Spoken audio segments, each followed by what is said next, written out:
Hello everyone, very good afternoon all of you. Indian financial markets, that's basically the economic chapter that we have hung upon. Basically it is nothing else but making sure that people save money, and this money is not kept in tijori to give bachas. This money is to be mobilized towards corporates who are looking for money, who will make it big. And then in turn with their money, investors are given the return in the form of dividend and capital appreciation. Also, the Indian economy as a whole grows. Okay? So financial system is pretty crucial. It helps in economic development. It helps in savings and investment. It encourages savers and investors, capital formation and expansion of markets. Banks एक जरिया है, कोई दूसरा जरिया है पैसों का, बताएंगे? जहां पे लोग पैसा इन्वेस्ट करते हैं, बैंक एक जरिया है. ये तो बेसिक था. फाइनेंशियल सिस्टम बोलो तो बैंक. कोई दूसरा जरिया है? Mutual funds, basically capital market. Stock exchanges एक जरिया है जहां पे बहुत सारा इन्वेस्टमेंट होता है. National stock exchange, Bombay stock exchange, mutual funds. और जो हमने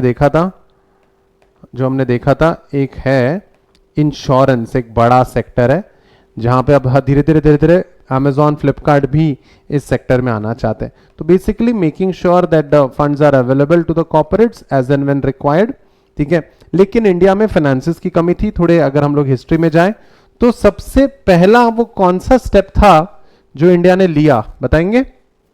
सबसे पहला कौन सा स्टेप था जो इंडिया ने लिया? हाँ, perfect. Indian industrial finance corporation of India. ये फर्स्ट स्टेप था जो कॉर्पोरेट फाइनेंस भी करता था, जो प्रोजेक्ट फाइनेंस भी करता था, जो सिंडिकेशन एडवाइजरी सब कुछ करता था. लेकिन स्ट्रक्चर प्रोजेक्ट्स भी बना के देता था, मेजनाइन प्रोडक्ट्स भी बना के देता था. लेकिन छोटी कंपनीज के लिए, छोटे बिजनेसेस के लिए क्या क्या बनाया? एमएसएमई के लिए क्या बनाया था, बताओ? सेबी नहीं रे, सेबी नहीं, सिडबी. ठीक है. जिसने ये बनाया था वो कब्र में से उठ के मारेगा तुमको, सेबी बोलेगा तो. ठीक है. सिडबी बनाया. लघु यानी क्या? छोटा. ठीक है. छोटा उद्योग के लिए, एमएसएमई के लिए सिडबी बनाया गया. And this is how it is. और फिर regional rural banks. Just a moment. SIDBI का पूरा की माइलस्टोन पूरा उन्होंने बताया कि कैसे कैसे सिडबी बना. उसके बाद स्पेशली रूरल एरियाज को अपलिफ्टमेंट के लिए रीजनल रूरल बैंक्स बनाई गई, जिसमें we were focusing specifically on rural areas and some urban areas. क्योंकि जो नेशनलाइज बैंक्स थी इनकी तो स्पेसिफिकली बड़ी सिटीज में ही ब्रांचेस हुआ करती थी, इसलिए आरआरबीज भी डेवलप करना पड़ा. ठीक है. लेकिन एक और एरिया था, अगेन छोटे टाउन्स के लिए ही नया कंसेप्ट लाया गया, cooperative banks. Cooperative banks, that's our agenda for today. Let's check it out. Cooperative banks, इसका भी हिस्ट्री पढ़ना है हमें. Page number 71 of ICSI module. Cooperative banks, it is an institution established on cooperative basis and dealing in ordinary banking business like other banks. Cooperative banks are founded by collecting funds through shares,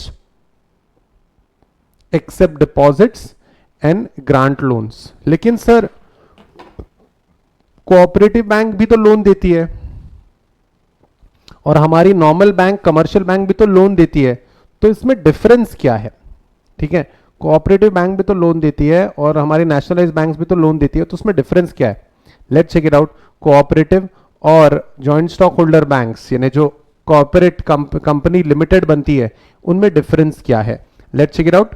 cooperative banks issue shares of unlimited liability. Oh my God, do you understand what is unlimited liability and limited liability? Unlimited liability यानी अगर if something goes wrong तो आपको पैसा अपने घर से देना पड़ेगा.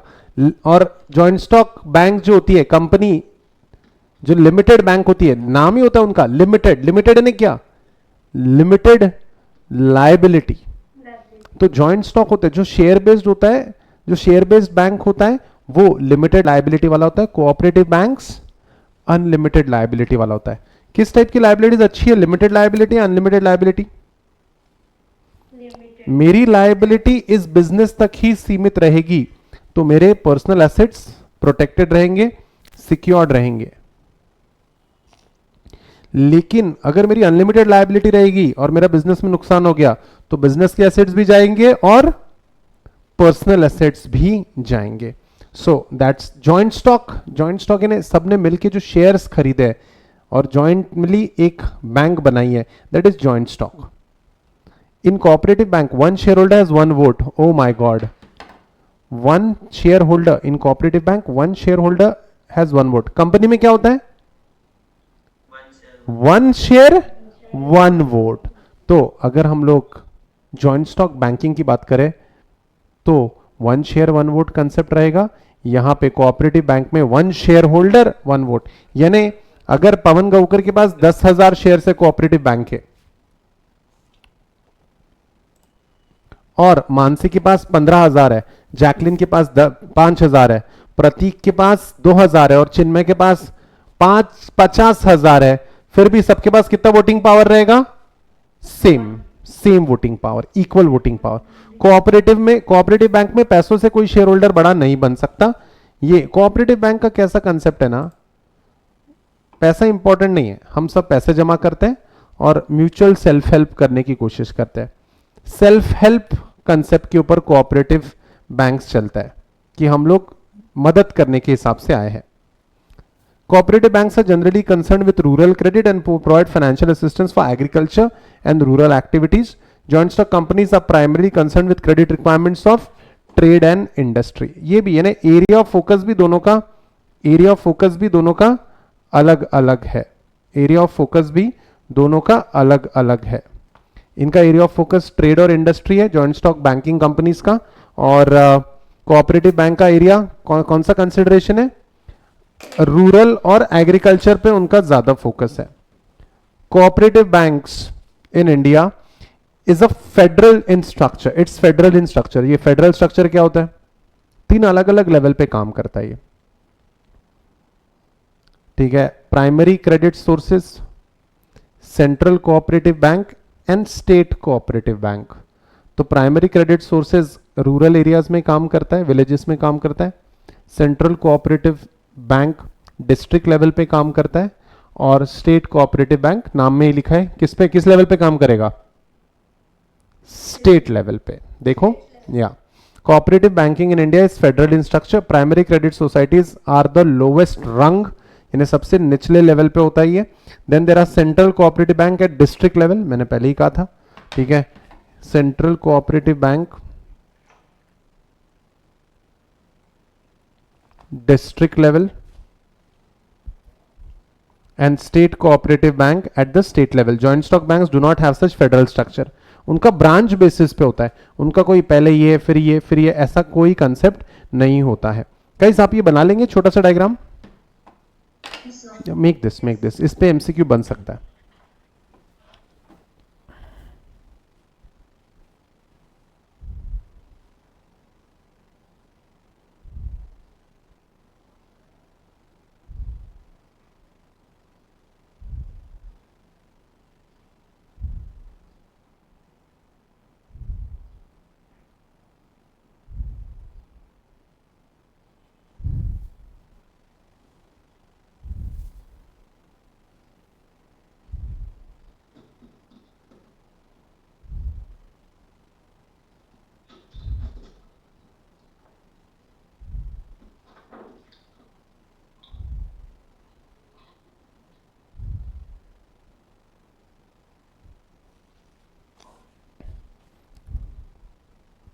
लोवेस्ट रंग एकदम urban areas, taluka areas, village areas में primary credit society, district level पे सेंट्रल कोऑपरेटिव, और महाराष्ट्र लेवल पे, एमपी लेवल पे, राजस्थान लेवल पे state cooperative bank, Bihar level पे. Perfect.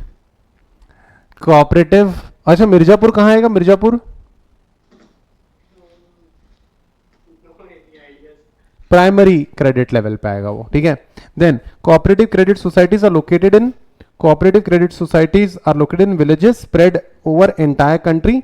Joint stock and their branches mainly concentrated in urban areas, particularly in big cities. तो guys ये मैं क्या कहता हूं, सिटीज है कितनी इंडिया में? कितनी सिटीज है बताओ?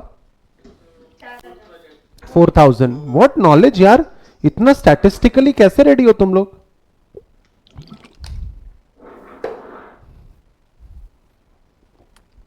4,000 सिटीज है यार, तुम लोग ऐसे नेशनलाइज बैंक्स के पीछे मत पड़ो।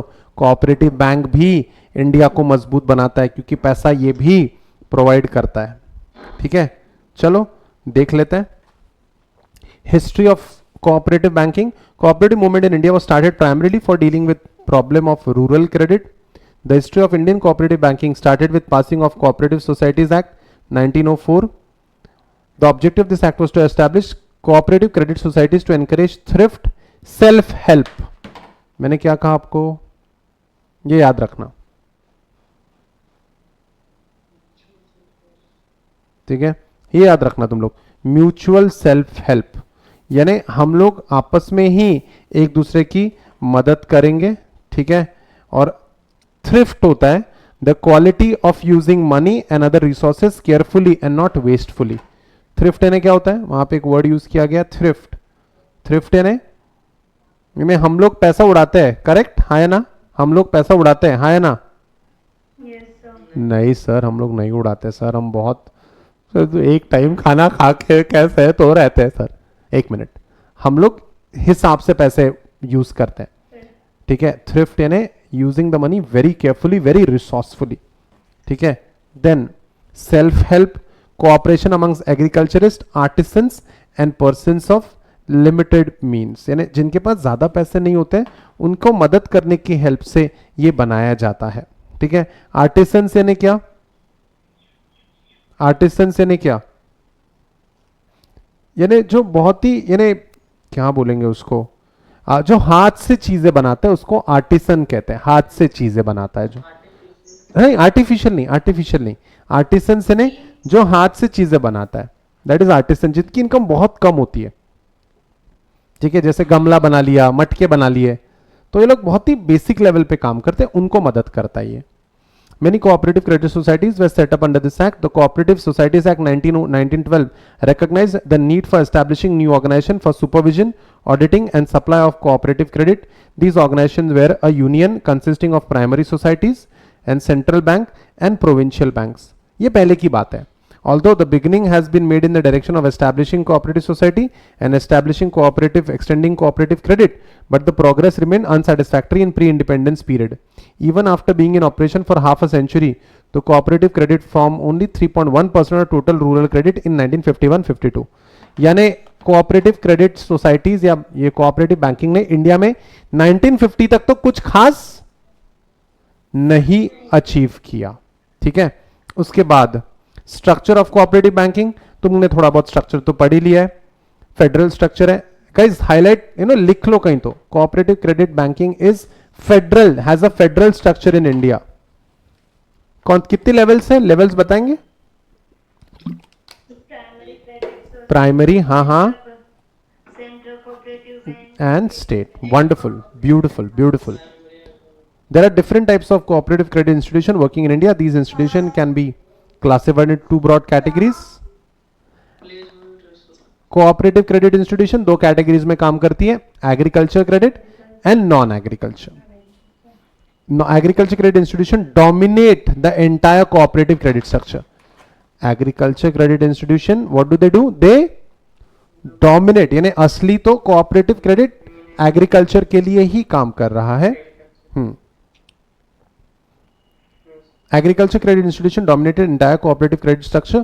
Agriculture credit institution are further divided into, अब ये फिर से डिवाइड हुआ कितने में, शॉर्ट टर्म में और लॉन्ग टर्म में। Short term agriculture credit institution and long term credit institution. Short term, अब फिर से शॉर्ट टर्म भी तीन हिस्सों में डिवाइडेड है। पढ़ा पढ़ा सा लग रहा है कि, देखो तो जरा, स्टेट कोऑपरेटिव, सेंट्रल, ठीक है। At the apex there is a state cooperative bank in such state. At the district level there is central cooperative bank and at the village level there is a primary credit society. क्या हम लोग ये diagram बना चुके हैं? हाँ। And long term agriculture credit supported by land development banks. जो long term है ये लैंड डेवलपमेंट बैंक्स ये देती है। अब मेरी बात सुनो, शॉर्ट टर्म यानी कितना, whatever is within 1 year that is called as short term, ठीक है। whatever is between 1 year to 4 years 3 years that is mid term, और 4 साल से ऊपर 5 साल से ऊपर that is long term। तो ये डायग्राम आपकी मॉड्यूल में बना ही है जो अभी हमने देखा. Let's check out the types of cooperative banks in India. There are four types of cooperative banks in India: central cooperative, state cooperative, primary cooperative, and land development banks. ठीक है? So let's start with central cooperative banks. Central cooperative banks, these banks are organized and operated at district level, and there are two types of it: cooperative banking union and mixed control cooperative bank. In the first, member of banks are cooperative societies only. However, in the second, members can be cooperative society as well as individual. The central cooperative banks lend money mainly to the affiliated primary societies with typical loan tenure lending between 1 to 3 years.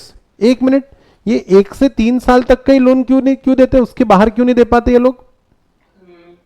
Sir diagram देखो फिर बात करो. Central cooperative bank short term, और short term 3-4 साल से ज्यादा नहीं दे सकते. That is why. ठीक है. सेंट्रल कोऑपरेटिव गाइस एमसीक्यू के लिए इंपॉर्टेंट है ये 1 to 3 years एमसीक्यू के लिए इंपॉर्टेंट है. Central cooperative bank followed by state cooperative banks. These are banks organised and operated at district level. एक मिनट, ये सेंट्रल, ठीक है, state cooperative bank, these are organized and operated at district level and rest at the top of the hierarchy with cooperative credit structure. With the help of state cooperative bank, the RBI funds the cooperative institution. These bank also get loan at interest from 1 to 2% lower than standard bank rate. Guys, 1 to 2% lower than standard bank rate. Standard bank rate इन्हें क्या? Sir commercial bank जैसे SBI, ICICI. एक minute sir, 1 से 2%, जैसे अगर SBI 10% पे loan दे रहा है, इंटरेस्ट पे लोन दे रहा है, तो कोऑपरेटिव 8% पे 9% में मिल जाएगा. जी हां. क्या एक तरीके से ये कोऑपरेशन हुआ? सोचो कि भाई एग्रीकल्चर के लिए या जो भी है आप लोगों के लिए हम लोग 2% ब्याज कम ले रहे हैं. क्या ये हेल्प नहीं है? क्या कहते हो? ये लोग कोऑपरेटिव सोसाइटी बना ही है हेल्प करने के पॉइंट ऑफ व्यू से. याद रखना, कोऑपरेटिव सोसाइटी का मेन पर्पस क्या है? पैसे कमाना नहीं है, उनके मेंबर्स को हेल्प करना, ये मेन काम है. This helps the state cooperative banks, then primary cooperative, these offer credit services in urban and semi-urban region. Thus, they are not considered as agriculture credit society. Primary cooperative banks receive concessional refinance service from RBI and IDBI. ओए IDBI क्या है रे? IDBI Industrial Development Bank of India. Industrial Development Bank of India.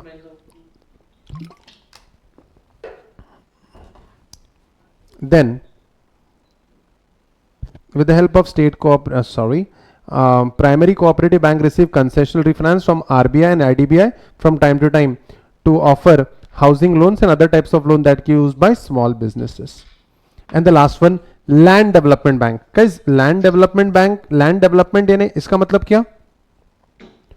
यानी कुछ construction करना है farmers को, ठीक है, कुछ लैंड डेवलप करना है, तो समय ज्यादा लगेगा क्या? क्या कहते हो? अगर हमको लैंड डेवलप करनी है तो do we require some extra time then normal? ये बिजनेस ट्रेड के लिए नहीं है. देखो, the land development banks are divided into 3 tiers which are primary, state and central. They offer credit services to farmers for developmental purpose. They are regulated by RBI as well as state government. However, the responsibility was recently transferred to NABARD. Developmental banks, ठीक है, land development bank पहले होती थी, लेकिन अब ये पूरा काम NABARD करता है, national bank for agriculture and rural development, NABARD. ये फुल फॉर्म आपको बिल्कुल याद रखना है. और लैंड डेवलपमेंट बैंक का जो काम है अब NABARD करता है. आप ये कहीं मेंशन कर लो, आपके नोट्स में डायग्राम बना है. हाँ, लॉन्ग टर्म होता है.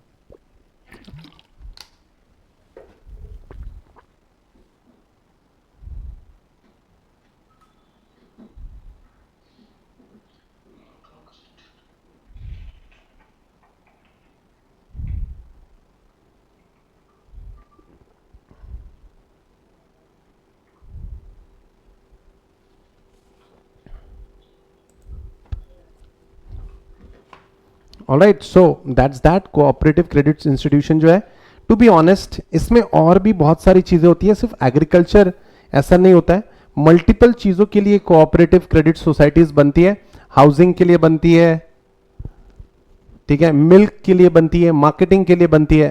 अमूल सुना है? Amul, have you heard about Amul? Amul का फुल फॉर्म क्या है? Anand Anand milk Anand milk union limited, it is also cooperative society. ये जो अमूल इतना बड़ा ब्रांड है, it is also been funded by the cooperative society. तो हर चीज के लिए जहां पे लोगों की मदद करनी पड़ती है वो, ठीक है, कोऑपरेटिव क्रेडिट यूज करते हैं। ऑलराइट, कम ब्याज पे पैसा मिल जाता है और वो भी लोअर टीयर के लोगों को, अर्बन लेवल पे, सेमी अर्बन लेवल पे, विलेज लेवल के लोगों पे। और लैंड डेवलपमेंट का पूरा अभी स्ट्रेस किसके ऊपर है? नाबार्ड के ऊपर है। यस यस यस यस, ठीक है।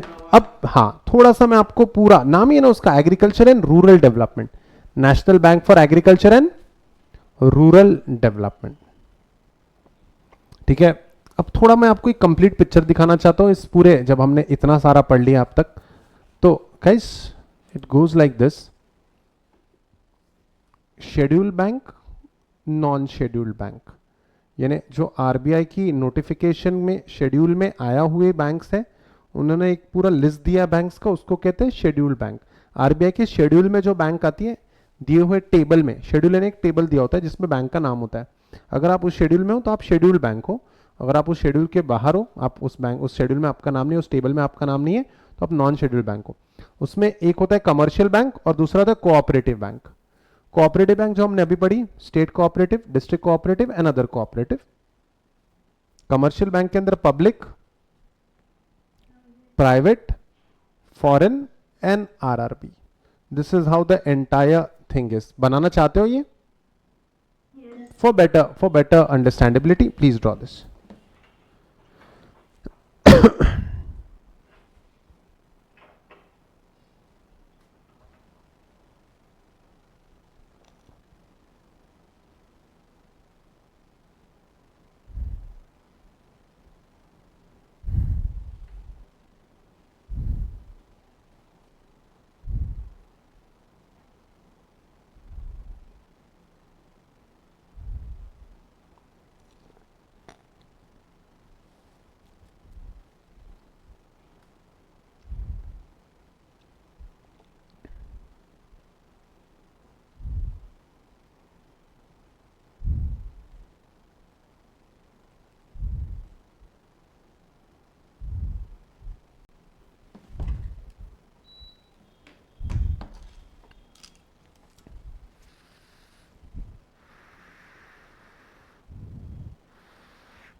Just let me know when you're done.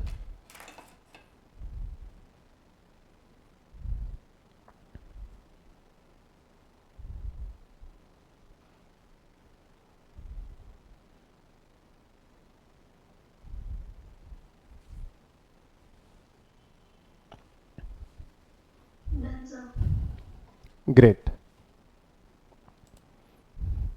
So guys, just tell me, क्या ये state cooperative bank, district cooperative bank और अदर कोऑपरेटिव बैंक्स, क्या ये कंपनी लॉ के अंदर है या कंपनी होती है? सोचो, या फिर कोऑपरेटिव सोसाइटीज का एक एक्ट होता है अलग से? हाँ, these are not limited companies. क्या कोऑपरेटिव बैंक्स की लायबिलिटी लिमिटेड है, अनलिमिटेड है? अनलिमिटेड है, याद रखना, इस पे बिल्कुल खेला जाएगा। यहां पे 1 शेयर 1 वोट, यहां पे 1 शेयर होल्डर 1 वोट, ठीक है। अब कोऑपरेटिव ऑपरेटिव ज्यादा चला नहीं, तुमको भी पता है, करेक्ट? हेल्प करते हैं वो लोग, लेकिन ज्यादा चला नहीं, वो 1950s तक तो चला नहीं। आरबीआई आया और आरबीआई ने देखा कि ये नेशनलाइज बैंक्स वैंक्स भी बहुत ज़्यादा मदद नहीं करती, तो हमने एनबीएफसीज बना दिए, नॉन बैंकिंग फाइनेंस। पैसे ही चाहिए ना तुमको, बैंक से क्यों चाहिए, बैंक से ही चाहिए, जरूरी है क्या? जी नहीं। जरूरी है कि एसबीआई से ही चाहिए, आईडीबीआई से ही चाहिए, देना से ही चाहिए, पंजाब से ही चाहिए, इलाहाबाद बैंक से ही चाहिए, जरूरी है? पैसे तो इंडिया बुल्स भी देता है, आईएफएल भी देता है, टाटा कैपिटल भी देता है, फुलरटन भी देता है, मैग्मा भी देता है, एलएनटी फाइनेंस भी देता है, डीएचएफएल भी देता है, रेलिगेयर भी देता है, आदित्य बिरला ऐसा भी देता है, सब तो देता है। पैसे चाहिए ना तुमको, बैंक से मिलने चाहिए। किसने कहा? Non banking financial companies, non banking finance companies. Let's check it out. Banks और एनबीएफसी में डिफरेंस भी है, थोड़ी देर में इसको डिफरेंस भी देख लेते हैं, ठीक है। NBFC non banking financial companies या फिर नॉन बैंकिंग फाइनेंस कंपनीज, एक ही बात है। It's company registered under companies act 1956, engage in the business of loans and advances, acquisition of shares, debentures, securities issued by the government or local authority or other marketable securities of like nature like leasing, hire purchase, insurance business, chit fund. But it does not include, NBFC कौन सा business नहीं कर सकता है? But it does not include any institution whose principle is that of agriculture activity, industrial activity, purchase of any goods or providing any services or sale of or construction of property. So guys, आप कोई भी चीज खरीद बेच सकते हो, ठीक है, लीजिंग भी चलता है, हायर परचेज भी चलता है, इंश्योरेंस बिजनेस भी चलता है, लेकिन आप अगर बोलोगे मेरा प्रिंसिपल बिजनेस एग्रीकल्चर एक्टिविटी है, इंडस्ट्रियल एक्टिविटी है, तो फिर ये नॉन बैंकिंग फाइनेंशियल कंपनी नहीं हुई। You should be registered under the companies act and you should be in the business of selling loans, granting loans, acquisition of shares और debentures और issued by the government और local authority, और आप जो marketable securities है, lease पे, insurance पे, hire purchase, किसी भी तरीके से आप ये बिजनेस कर सकते हो। लेकिन आप एग्रीकल्चर, इंडस्ट्रियल या purchase of goods and other things, आप ऐसे बिजनेस में या फिर जमीन खरीदना बेचना, ऐसे बिजनेस में आप बिजनेस नहीं कर सकते, ठीक है। Non banking financial institution is a company and as a principal business of, guys ध्यान से, as a principal business of doing what? Receiving deposit under any scheme or arrangement in one lump sum or in installment by way of contribution or in any other manner. It is also non-banking financial company, ठीक है, residuary non-banking financial company. So guys, अलग अलग तरीके से कर सकते हो आप लोग, बैंकिंग किसी भी तरीके से कर सकते हो, सिर्फ आप पैसे अगर किसी से एक्सेप्ट करते हो और फिर वो पैसे किसी को देते हो और इंस्टॉलमेंट में आप उनसे वापस लेते हो, तो ये भी नॉन बैंकिंग फाइनेंशियल कंपनी में आ जाएगा। सर अब डिफरेंस क्या है एनबीएफसी और बैंक में? डिफरेंस क्या है? बैंक भी तो यही करती है ना, लोगों से डिपॉजिट लेती है। बैंक क्या बिजनेस कैसा है? लोगों से एफडी बनवा लेना, लोगों से पैसे ले लेना और उनको 5% रेट ऑफ इंटरेस्ट देना, और यही पैसा 8% रेट ऑफ इंटरेस्ट पे किसी और को देना, करेक्ट? बीच का जो 3% है वो बैंक का प्रॉफिट है, correct?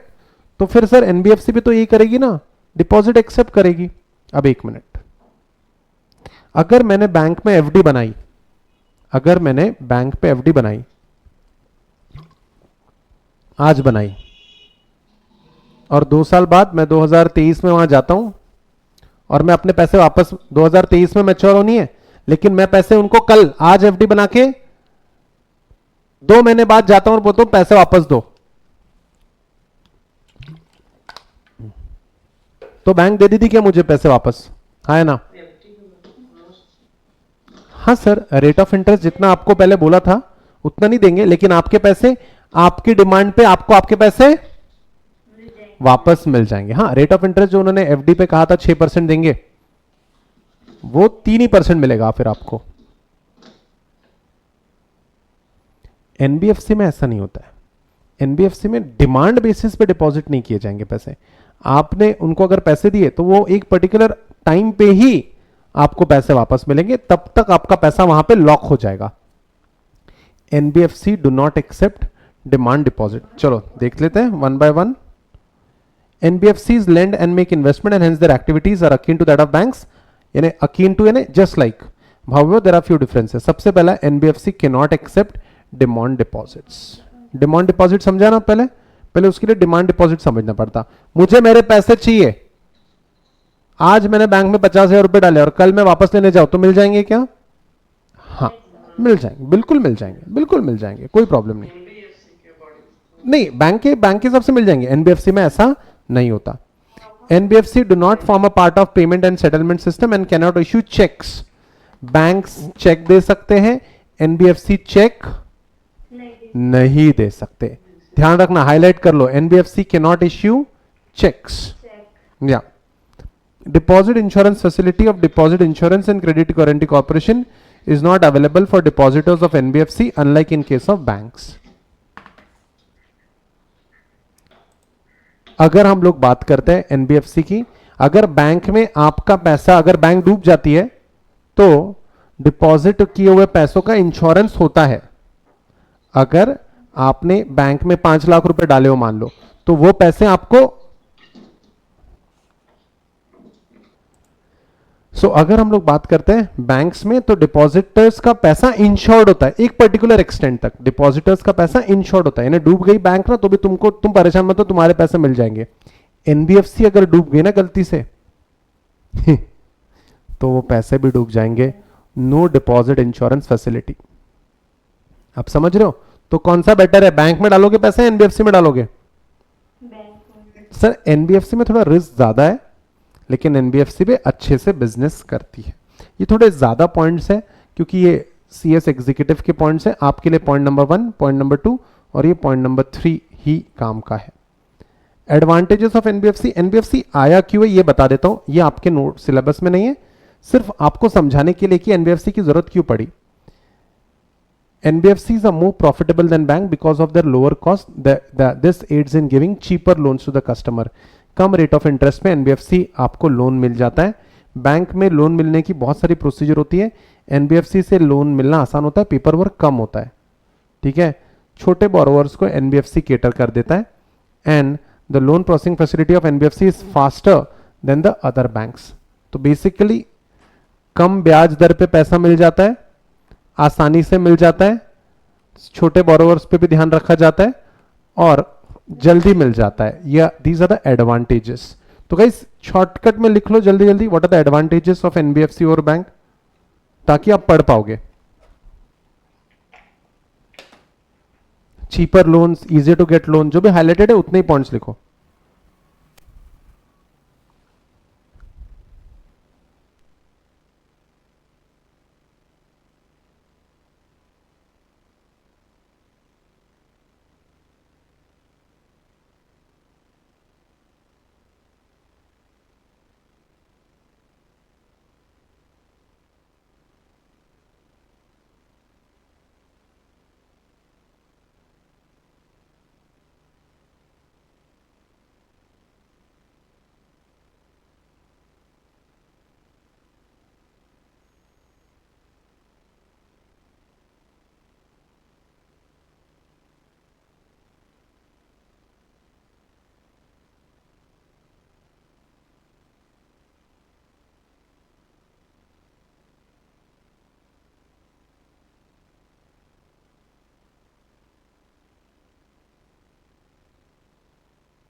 All right guys, I hope it is done. Is it done?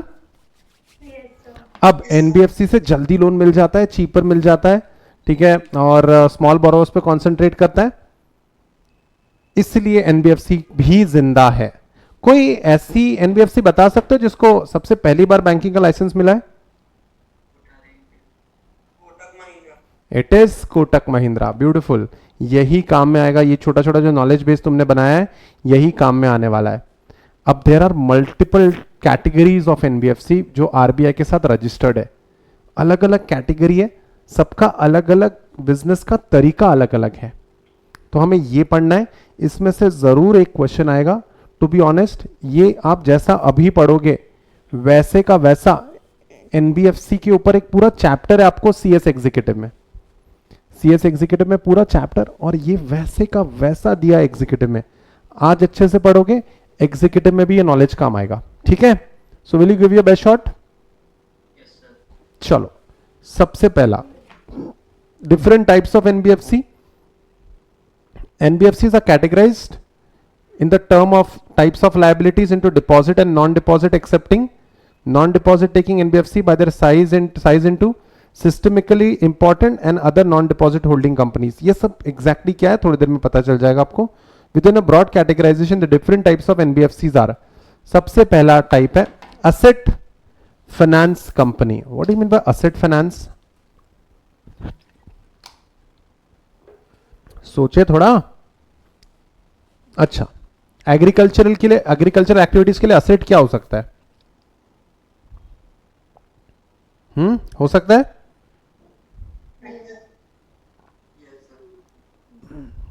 क्या ये एक असेट हो सकता है? लैंड डेवलपमेंट के लिए असेट हो सकता है? जी हाँ। जेसीबी चला तो बाकी सब हम इंडियन लोग दौड़ के चले जाते हैं। क्या ये मशीनरीज खरीदनी पड़ सकती है आपको? क्या ये भी असेट हो सकती है? ठीक है, लाथ मशीन कहते हैं इसको, लाथ मशीन। ठीक है, आपके बिजनेस के लिए ऐसी सारी असेट्स खरीदने के लिए we have a dedicated NBFC, और उसका नाम है असेट फाइनेंस कंपनी, जो आपके कंपनीज के लिए, आपके बिजनेस के लिए असेट में हेल्प करती है आपको। AFC, asset finance company, and AFC is a company which is a financial institution carrying on its principal business the financing of physical assets supporting productive economic activity such as automobiles, tractors, lath machine देखे हो ये सारी machine, generator sets, earth moving material, जमीन हिलाने वाली कौन सी machine होती है? जेसीबी। ठीक है, earth moving material, material handling equipment, moving on own power and general purpose industrial machine, खुद का पावर क्रिएट करने वाली जनरेटर्स की बात कर रहे हो वो, and general purpose industrial machine. Principal business of this is defined as aggregate of financing real और फिजिकल एसेट्स। ऐसी एनबीएफसी जो फिजिकल एसेट्स को खरीदने में मदद करती है। Principal business is nothing else but financing of physical assets supporting the economic activity। Guys, क्या एक ट्रैक्टर एग्रीकल्चर के लिए सही में हेल्प करेगा? क्या कहते हो? क्या एक ट्रैक्टर एग्रीकल्चर एक्टिविटी को बूस्ट करेगा? हाँ या ना? सब बिल्कुल बूस्ट करेगा, 100% बूस्ट करेगा। ये ऐसी चीज है जो किसी बिजनेस को आगे बढ़ाने में, उनकी इकोनॉमिक एक्टिविटीज को इंक्रीज करने में हाँ मदद करती है। सो एएफसी आपको ऐसी फिजिकल एसेट्स खरीद के देता है। So general purpose industrial machine, principal business of this purpose is defined as aggregate for financing real and physical assets supporting economic activity and income arising therefrom is not less than 60% of its total assets and total income respectively। यानी आपका जो total asset base रहेगा, जितना भी आप finance करोगे लोगों के, कम से कम टोटल फाइनेंसिंग में से 60% आपने फिजिकल एसेट्स में करना चाहिए, और आपकी इनकम में से टोटल इनकम कम से कम 60% होना चाहिए एसेट फाइनेंसिंग के बिजनेस से। बाकी जो आपकी 40% तक की इनकम है, 40% तक की, या जो भी आपका 40% एसेट है, बीइंग एन एनबीएफसी आप दूसरे भी कर सकते हो, लेकिन मेजर आपका जो एसेट बेस रहेगा या मेजर आपका जो इनकम बेस रहेगा कौन सा रहेगा? Financing of physical assets. ये समझा क्या? 60%, ये 60% क्या? ये समझा क्या? आराम से सोच के बताओ, नहीं समझाऊंगा तो फिर से बताता हूं मैं। कोई एसेट फाइनेंस एनबीएफसी है तो उनके पास अगर मान लो, उनके पास अगर उन्होंने अगर मान लो 300 करोड़ की एसेट फाइनेंस करी है, 300 करोड़, उन्होंने पूरा जो लोन दिया है लोगों को वो 300 करोड़ दिया है। तो 300 करोड़ में से 60% जो है, 60%, 300 करोड़ का 60% कितना होता है? इजी है ना। 180 करोड़ की एसेट बेस, 180 करोड़ की एसेट बेस किसको फंड करनी चाहिए? फिजिकल एसेट्स को। यानी उनका मेन बिजनेस में से 60% जो लोन्स है वो फिजिकल एसेट्स को जाने चाहिए। और फिर उन्होंने जितना भी फाइनेंसिंग किया उसकी जो भी इनकम होगी, अगर मान लो 300 करोड़ का लोन देने के बाद आपको अगर इनकम बचती है, मान लेते हैं 300 करोड़ का आपने लोन दे दिया और आपको इनकम बचती है मान लेते हैं 50 करोड़, तो आपकी जो टोटल 50 करोड़ की इनकम है उसमें से कम 30 करोड़ रुपए कहां से आने चाहिए? जो आपके 30% है वो कहां से आने चाहिए? फिजिकल एसेट्स की फाइनेंसिंग से। यानी बेसिकली कहना क्या चाहते हैं? आपका मेन बिजनेस कौन सा होना चाहिए? Asset finance. आपका मेन बिजनेस एसेट फाइनेंस का होना चाहिए। एग्जाम में एमसीक्यूज इस पे आएंगे कि आपका टोटल एसेट में से कितना परसेंट एसेट फाइनेंसिंग में होना चाहिए? 50%, 40%, 25%, 60%। और ये आपने अभी प्रिपेयर कर लिया तो मैं ये सोचता हूं कि आप एग्जीक्यूटिव में तो जाओगे ही, करेक्ट? Yes sir. एग्जीक्यूटिव में भी सीधा सीधा 5 मार्क का ये चैप्टर है, आधा प्रिपरेशन यही हो जाएगा। ठीक है sir. Asset finance company, sir मैंने ऐसा कभी सुना नहीं। करेक्ट, तुम लोग बहुत छोटे हो सबके लिए, लेकिन ऐसी कंपनीज है मैग्मा, ठीक है, इन्वेस्टिंग इन स्मॉल ड्रीम्स, देखो श्री इक्विपमेंट फाइनेंस लिमिटेड, ऐसी कंपनीज जो इक्विपमेंट्स को फाइनेंस करती है। क्या ये किसी इंडस्ट्री के लिए इक्विपमेंट नहीं है? सोचो। यस सर, ये इक्विपमेंट है। ठीक है। लाथ मशीन, मुझे नहीं लगता डेफिनेशन वगैरह लिखने में मत जाओ, कुछ पॉइंट नहीं है, मैं दे सकता हूं तुमको। हाँ मुझे लगा ही, अभी जिसको भी समझना है लाथ मशीन लिख लो भैया।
डन। सो अगर आप बिजनेस को डेवलप करने वाली, असेट्स को फाइनेंस करने वाली एनबीएफसी चलाते हो तो you are an AFC type of NBFC. Clear है? आगे बढ़ सकते हैं हम लोग। इसके एग्जाम्पल्स आप अगर लिखना चाहते हैं तो लिख सकते हैं। मैग्मा एंड श्री इक्विपमेंट को फाइनेंस करते हैं। क्या इससे ग्रो होती है कंपनीज आगे जाके?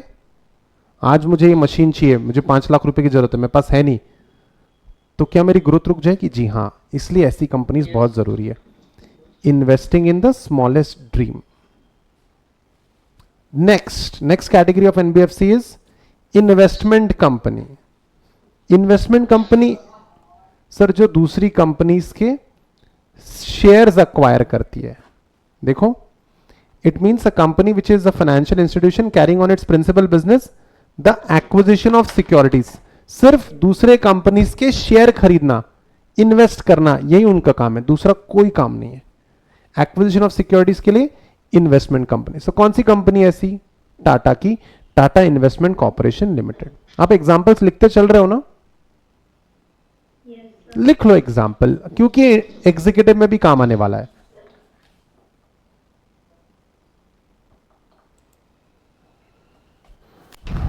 सो एएफसी का एग्जाम्पल जो था वो था मैग्मा एंड श्री, और इन्वेस्टमेंट कंपनी का जो सिक्योरिटीज खरीदती है Tata investment corporation limited. Sir क्या एनबीएफसी लोन दे सकती है? जी बिल्कुल, क्यों नहीं दे सकती? इंडिया बुल्स, फुलटन, आईआईएफएल, ठीक है, ये देती है loan. Loan company means a company which is a financial institution carrying on the principal business of providing the finance, whether it is making loans or advances or otherwise for any activity other than its own, but does not include an asset finance company. Loan company asset finance नहीं करेगी, क्योंकि अगर ये फिर asset finance भी करने लग गए तो फिर इन कंपनीज का क्या होगा, आप समझ रहे हो. ये अलग अलग कैटेगरीज है. तो आप लोन कंपनी असेट फाइनेंस के लिए लोन नहीं देगी. तुम दूसरा कुछ भी करो, एएफसी नहीं करोगे आप. ठीक है, आगे बढ़े. ये एलएनटी सुना है क्या कभी? एलएनटी क्या होता है? एलएनटी सर सीमेंट बनाती थी, सीमेंट बनाती थी, अब वो अल्ट्राटेक हो गया है ना. अल्ट्राटेक सुना है? इंफ्रास्ट्रक्चर प्रोजेक्ट्स को ये फाइनेंस करते हैं. L&T, India infrastructure finance company limited वगैरह. IFC infrastructure finance company is a non banking finance company which deploys at least कितना परसेंट? कम से कम 75%. इट डिप्लॉयज यानी uses at least 75% of its total assets in infrastructure loans. Asset finance company में कितना percent था? जो यहां 75 है, एएफसी में कितना परसेंट था? परफेक्ट. ऐसा एमसीक्यू में आपको फंसाने की कोशिश करेंगे. 2 मार्क का एमसीक्यू आएगा. अगर प्रिपरेशन अच्छी है तो आपको आंसर आएगा. IFC is a non banking company which deploys at least 75% of its total asset in infrastructure loan and has a minimum net own funds of 300 crore. खुद का पैसा कितना होना चाहिए? कम से कम 300 करोड़ रुपए खुद का होना चाहिए. इंफ्रास्ट्रक्चर फाइनेंसिंग, एक मिनट, इंफ्रास्ट्रक्चर फाइनेंसिंग मजाक है क्या? इंफ्रास्ट्रक्चर फाइनेंसिंग, एक रोड बनाना है तुमको, 1 किलोमीटर का रोड, 1 किलोमीटर का रोड 5 से 6 लाख रुपए का होता है. कितना? 5 से 6 लाख रुपए का. वो भी सीमेंट रोड की बात नहीं कर रहा हूं मैं.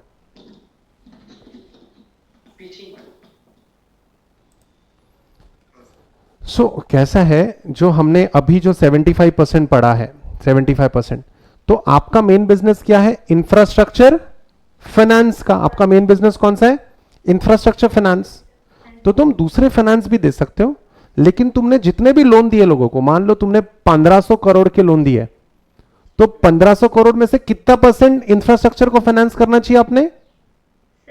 75. तो 1500 करोड़ का 75%,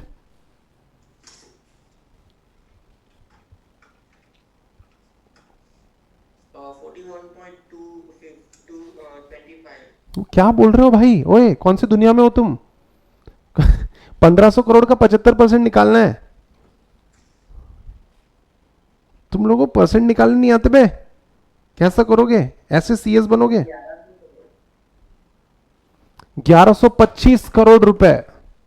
समझ गया मैं कि तुमको क्यों नहीं समझा ये.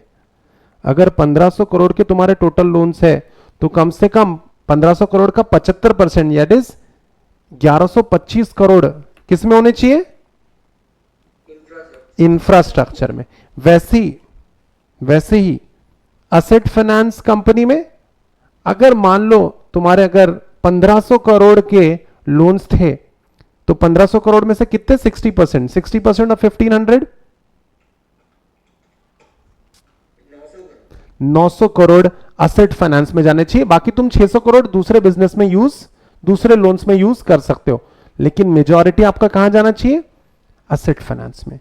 जिस कैटेगरी की तुम एनबीएफसी हो, उस कैटेगरी में ज्यादा लोन दो, ये कहना चाहती है. नहीं तो कैटेगरी का क्या मतलब है? करेक्ट है? समझा? और इंफ्रास्ट्रक्चर फाइनेंस में पैसा ज्यादा चाहिए, तो तुम कम से कम 300 करोड़ तो खुद का लेके आओ. एमसीक्यू के लिए बहुत इंपॉर्टेंट है ये.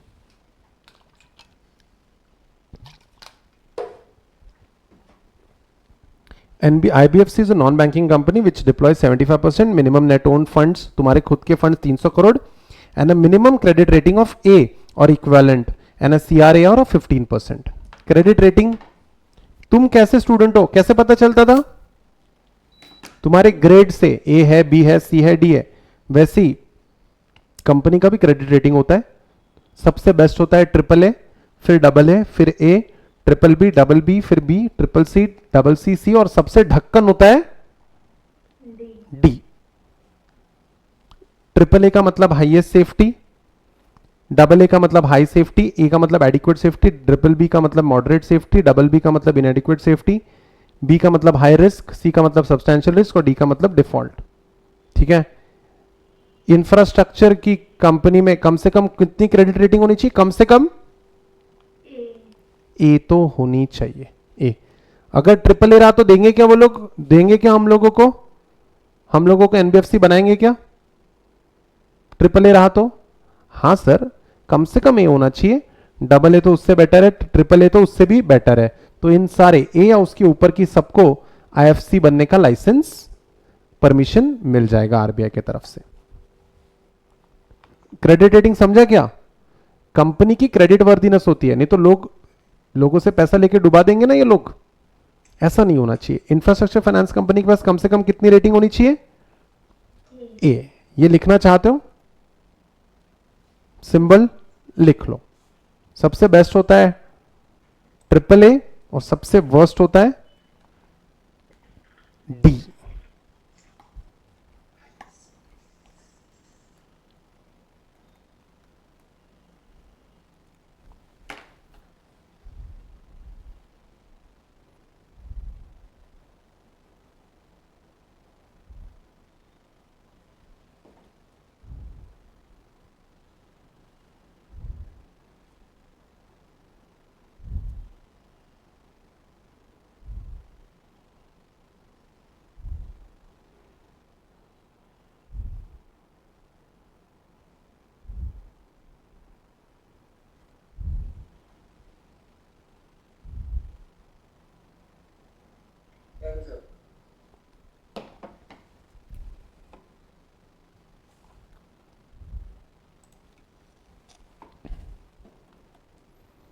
तो कम से कम ए लेके आओ, उससे बेटर रेटिंग नहीं तो बहुत ही अच्छा। ठीक है।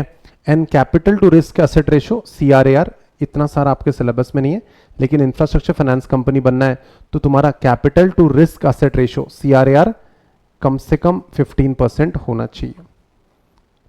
सो and the last one is infrastructure finance company का CRAR कम से कम 15% होना चाहिए। सो capital to risk asset ratio ये क्या होता है? ये आप पढ़ोगे CS एग्जीक्यूटिव के FM में, फाइनेंशियल मैनेजमेंट में आप पढ़ोगे, बशर्ते तुम वहां जाओगे क्या?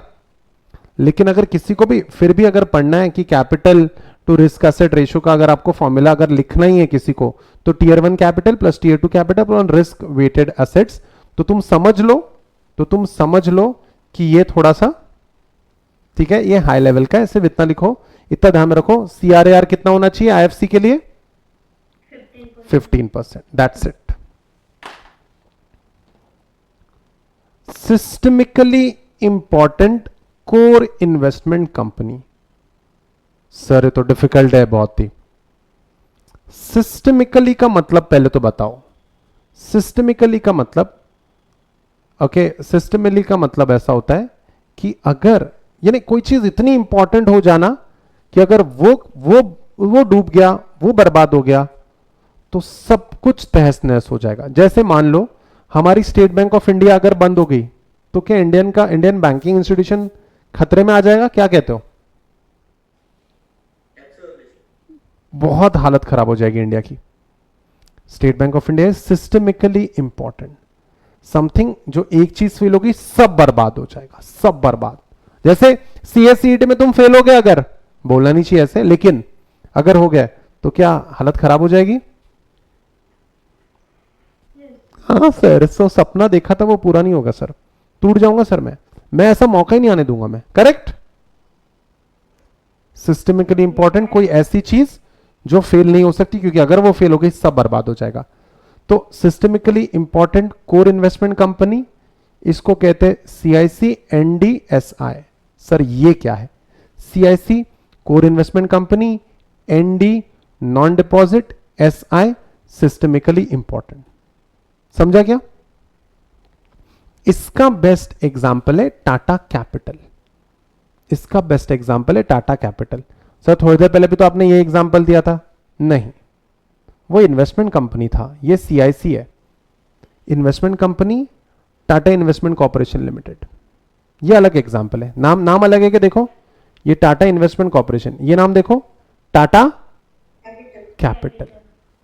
सर इसकी क्या खूबी है, देखते हैं। Systemically important core investment company CIC NDSI is an NBFC carrying out the business of acquisition of shares and securities which satisfies the following condition. ये भी शेयर्स और सिक्योरिटीज खरीदती है, लेकिन इसमें कुछ कंडीशंस है। सर क्या कंडीशंस है? It holds less than 90% of the total assets. 90% of the total asset समझा है? एएफसी में कितना था ये परसेंट? 60%। 75% कहां था? Infrastructure financing. यहां पे ये 90% है। 90% investment in equity shares, preference shares, debts और loans in group companies. 90% shares इस एसेट में होने चाहिए उनके investment. Then the investment in equity shares convertible into equity shares with in a period of not exceeding 10 years in group companies constitute not less than 60% of the total asset. तो आपका जो total equity, जितना भी आपका investment है, उसमें से जो इक्विटी टाइप के जो शेयर्स है या कन्वर्ट होने वाले जो शेयर्स है, वो टोटल एसेट्स में से कितने होने चाहिए?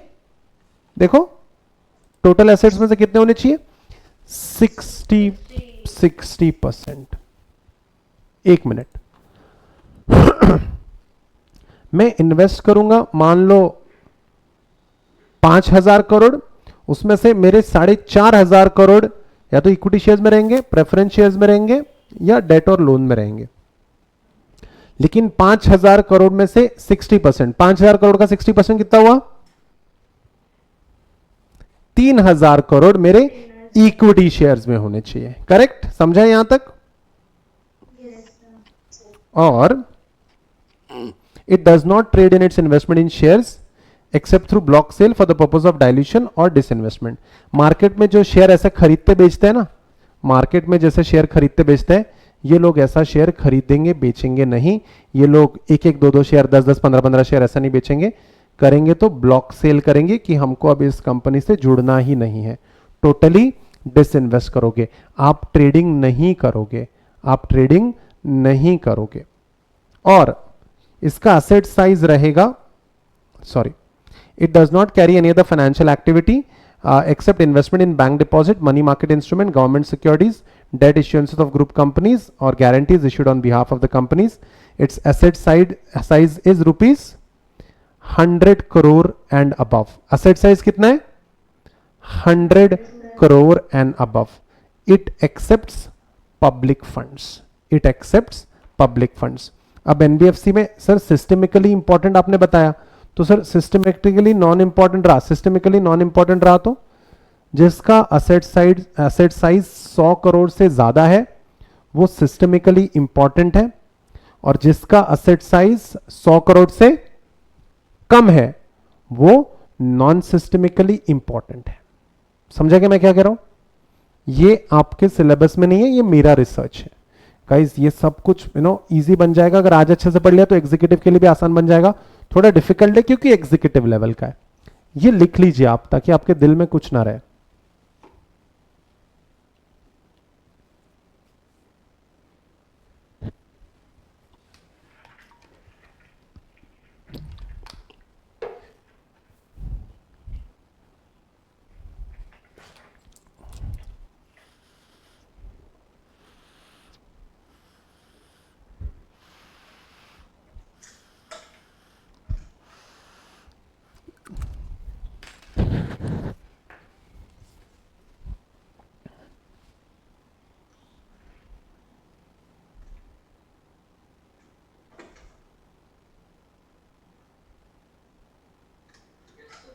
All right.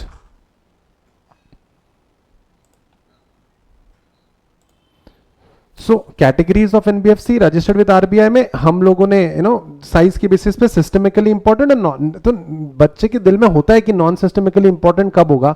जब असेट साइज 100 करोड़ से कम होगा। तो हम लोग इसका एग्जांपल लिख लिया अपने Tata capital.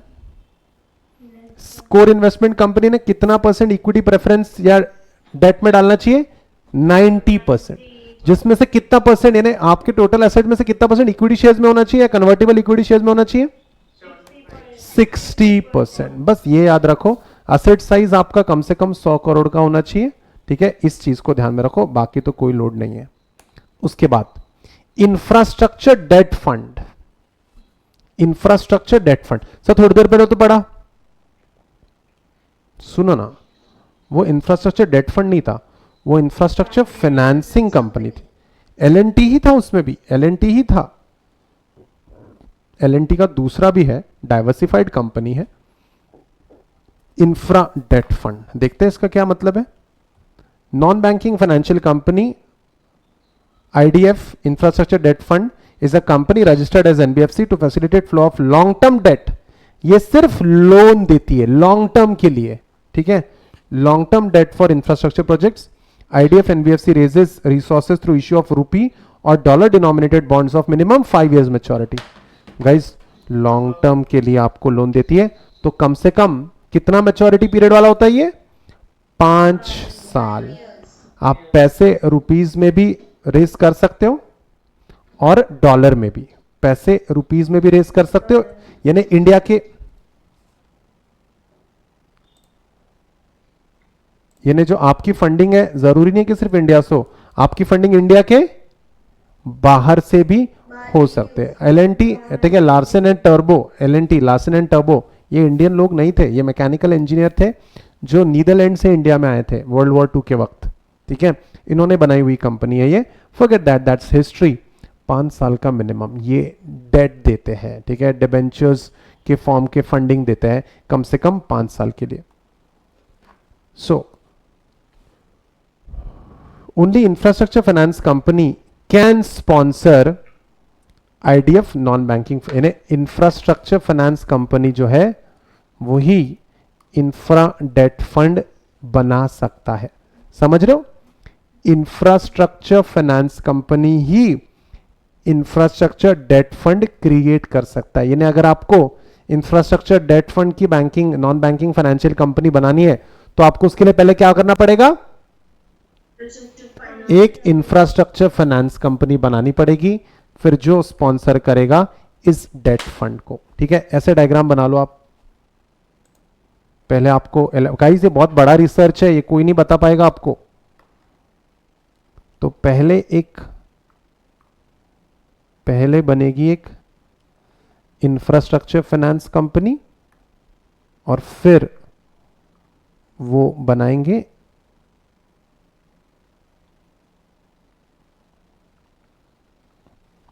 LNT infra debt fund.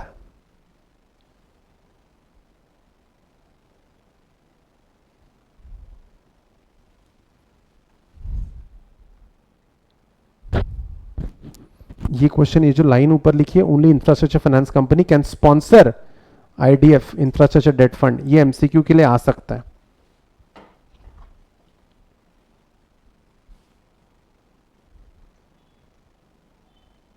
Okay guys, हमेशा लोन की रिक्वायरमेंट 5,000 करोड़, 10,000 करोड़, 500 करोड़, 100 करोड़, 5 लाख, 50 लाख की होगी। 3,000 रुपए की जरूरत नहीं पड़ेगी किसी को, करेक्ट?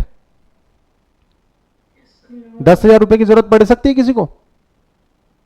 उसको क्या ही देंगे पैसे, जाने दे यार, तू ये रोटी लेके जा, तू क्या धंधा करेगा, ऐसा बोलेंगे उसको?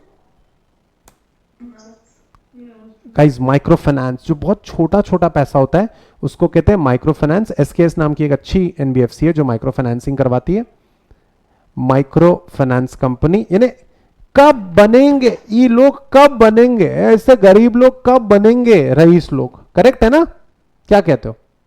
क्या इनको भी मौका मिलना चाहिए? व्हाट से? इनको भी मौका मिलना चाहिए, तो इनके लिए है micro finance institution. SKS one of the prominent example. Non banking financial company, micro finance institution, NBFC, MFI. 1 minute, बाकी सब कंटेंट छोड़ दो, इसके फुल फॉर्म पे भी एक एमसीक्यू में एक मार्क्स या 2 मार्क्स मिल सकते हैं आपको, करेक्ट? फुल फॉर्म के भरोसे पे 1-2 मार्क्स लेके जाओगे। और मैं दावे के साथ कहता हूं, हमने इसको बहुत ज्यादा समय दिया, महसूस किया कि आपने, हमने इसको बहुत ज्यादा समय दे दिया है, ठीक है। एक ऑर्डिनरी टीचर क्या बोल देगा पता है आपको? 1 मार्क के लिए आएगा, इतनी मेहनत मत करो, ये मुश्किल है, ऐसा बोल देगा। अब तुम डिसाइड करो कि 1 मार्क के लिए, 2 मार्क के लिए इतनी मेहनत करनी है नहीं करनी। मैं चाहता हूं कि क्यों छोड़े, जब आज नहीं पढ़ोगे तो कल तो पढ़ना ही है। समझ रहे हो क्या? Yes, sir. और हम लोगों को ये CSET या CS एग्जीक्यूटिव पास नहीं होना, हमको CS बनना है, करेक्ट? Yes, sir. जो आगे पढ़ने वाले हैं और जब टीचर को पता है कि आगे ये पढ़ना ही होता है, तो मैं कहता हूं क्यों छोड़े, करेक्ट है? कुछ नहीं छोड़ेंगे। आज के 2 मार्क भी केटर करेंगे, कल के 10 मार्क भी आज ही पढ़ के जाएंगे। सो माइक्रो फाइनेंस, पहला criteria, it's a non-deposit taking NBFC having not less than 85% of its asset in the nature of qualifying assets which satisfy the following criteria। यानी आपके 85% एसेट कैसे फॉर्म में होने चाहिए, कहां देने चाहिए आपने पैसे? देखो, loan disbursed by NBFC MFI to a borrower with a rural household annual income not exceeding 1 lakh, यानी 1 लाख रुपए से ज्यादा जिसका एनुअल इनकम है उसको ये फाइनेंस नहीं मिलेगा। अब समझ रहे हो, माइक्रो फाइनेंस गांव में अगर वो रहता है और उसकी इनकम 1 लाख रुपए से ज्यादा नहीं है तो ही आपको माइक्रो फाइनेंस मिलेगा, नहीं तो फाइनेंस नहीं मिलेगा। एनबीएफसी से, NB micro finance institution NBFC वालों की बात करें। और अगर आप urban area, semi urban area में रहते हो तो फिर ये नंबर 1 लाख से बढ़कर कितना हो गया? 1,60,000। हाँ हाँ, उसके ऊपर गया तो एनबीएफसी एमएफआई से मदद नहीं मिलेगी। दूसरा, loan amount does not exceed 50,000 in the first cycle and ₹1 lakh in the subsequent cycle.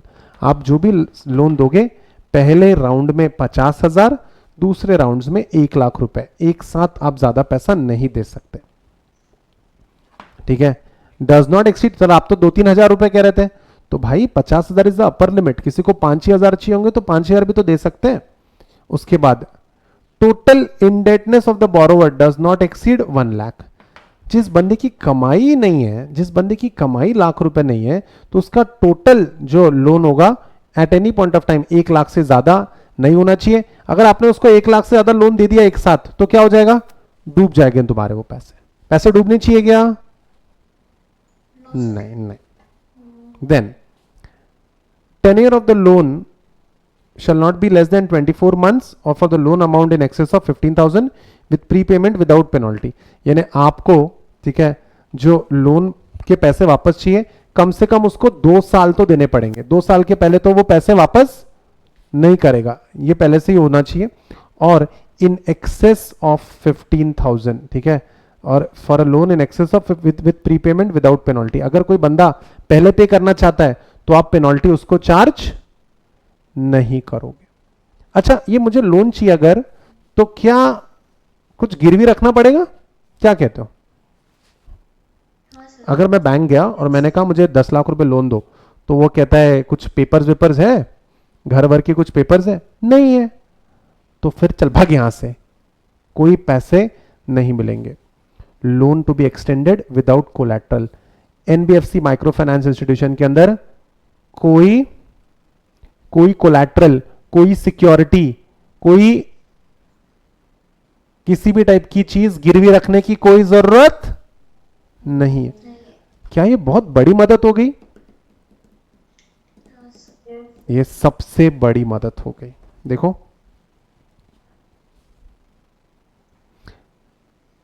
Loan to be extended without any kind of collateral. Collateral यानी क्या? यानी आपको अगर पैसे चाहिए तो पहले घर वगैरह गिरवी रखना पड़ता था, अब घर गिरवी रखने की, कोलैटरल की कोई जरूरत नहीं है।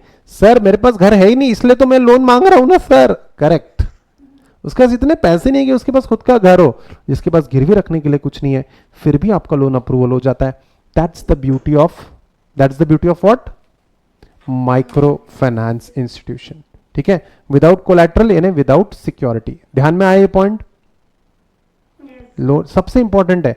कौन सी एनबीएफसी है जो बिना सिक्योरिटी के लोन देती है? तो वो है एनबीएफसी एमएफआई। 4 ऑप्शंस रहेंगे और ये तो हमने छोड़ चुके हैं, ऐसा समझेगा।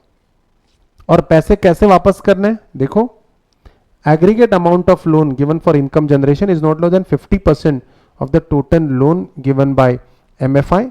जो भी होगा लोन आपका 50% से ज्यादा लोन नहीं होना चाहिए, जो भी है। इनकम जनरेशन से, ठीक है, 50% से, ठीक है, आपकी इनकम उस लेवल की होनी चाहिए यार, इतना भी मत बांट लो कि पैसे डूबी जाए।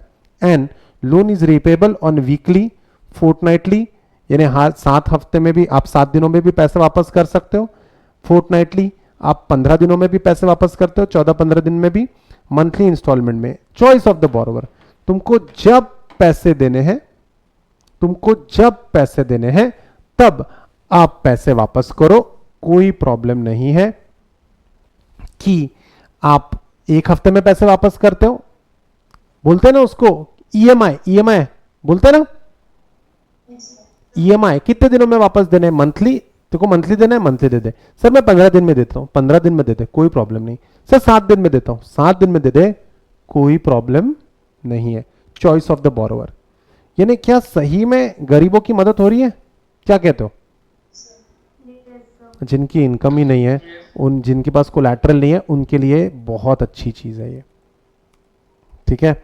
Aggregate amount of loan given for income generation it not less then 50% of the total loans given by MFI, यानी आपके जितने भी लोन्स हैं 50%, ठीक है, 50% से कम इनकम ऐसे लोन से नहीं होनी चाहिए माइक्रो फाइनेंस इंस्टीट्यूशन की। आपकी जो भी इनकम है उसमें से कितने परसेंट पैसे बनने चाहिए, 50% या उससे ज्यादा पैसे बनने चाहिए माइक्रो फाइनेंसिंग करके। यानी आप बाकी लोगों को भी लोन दे सकते हो क्या? जी दे सकते हैं, लेकिन आपकी इनकम कम से कम माइक्रो फाइनेंस से कितनी होनी चाहिए, क्या क्राइटेरिया है? 50% इनकम, जितने भी लोन देते हो उसमें से 50% की इनकम माइक्रो फाइनेंस से होनी चाहिए। एक और एग्जाम्पल है अस्मिता माइक्रोफिन लिमिटेड, ये भी अच्छा काम कर रही है नॉन बैंकिंग फाइनेंशियल कंपनीज को लेके, स्पेशली ओके छोटे लोन्स को लेके। Alright, so there are 3 more NBFCs left. I guess we should not overdo in a day. अच्छी बात होती है अगर पूरे NBFCs खत्म हो जाते तो। We shall do it in the next lecture. Alright guys? कोई पर्टिकुलर NBFC की कैटेगरी में कोई डाउट्स जो फिर से समझाना है? ऑलराइट ग्रेट, कल हम लोग क्विकली इसको रिवाइज करेंगे, and then we shall complete NBFC and also we shall start with capital market. Alright guys? Thank you so much. This is Pawan Gokko signing off. See you in the next video. Till then, take care of yourself. Study well. Bye bye. Thank you, sir.